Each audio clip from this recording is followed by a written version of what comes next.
Now at 11, a big rig wrecks and then bursts into a ball of fire right in the heart of Charleston. The driver of that truck surviving thanks to the help of some good Samaritans.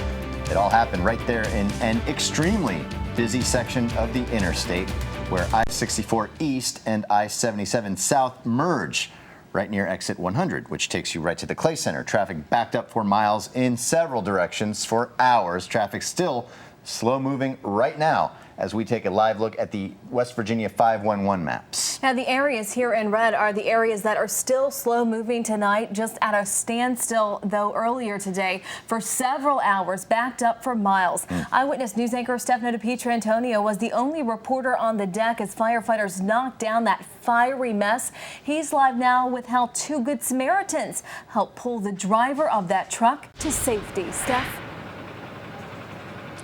Hey there, Callie and Rick. Well, we are live once again back up here on the deck. And the good news is traffic is moving rather slowly. Still some backups. There is one lane as we swing around open here, just one lane eastbound right now. So I would imagine there are still some backups all the way back to Dunbar right now as traffic slowly makes their way through. Take a look at this right here. They just wrapped up seconds ago this 75-ton wrecker right now.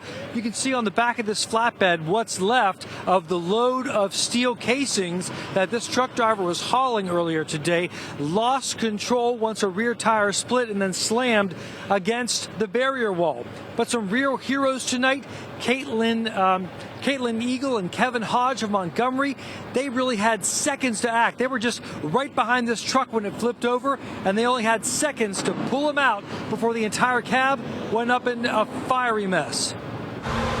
This cell phone video shows the fiery explosion on I-64 around 6:30 Thursday night. Oh man, I was hoping he was all right. Holy crap, it was probably the scariest moment of my life. Caitlin Eagle and Kevin Hodge were right behind the truck. My girlfriend and I were coming home from the mall, and we was coming around the curve behind us here. The tractor trailer part started coming up off of the truck that flipped. So look, he's about to wreck. And he got out and kicked the windshield out. I ran up, he was trying to get out and he couldn't get out, so I got running and kicked it. I broke the glass open, and when he started climbing out, I grabbed his hand and pulled him out. The fire so hot and melted parts of the truck into the roadway. The culprit appears to be this blown out rear tire, which caused the driver's load of steel to shift, slamming him into the barrier wall, which acted like a giant can opener. Like a knife, and cut the whole trailer, the center of it. And also sliced the fuel tank open, which gave way to all that fire. The guys did a really good job getting it knocked down pretty quick, but it was pretty bad when we arrived. Charleston Fire Assistant Chief Alan Crago says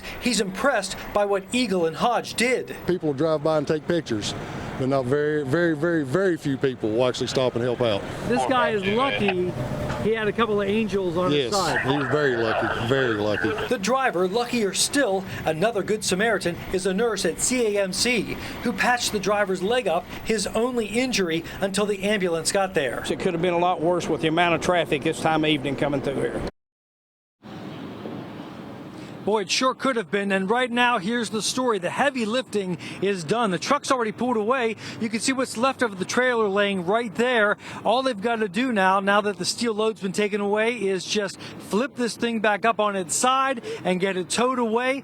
They're one lane open right now. They're expecting the entire interstate to reopen by midnight or so. Now, tomorrow morning after your commute, by about 9:30, they tell me they're going to shut down this lane once again when they have daylight to try and clean up some of the places where that metal actually melted to the highway.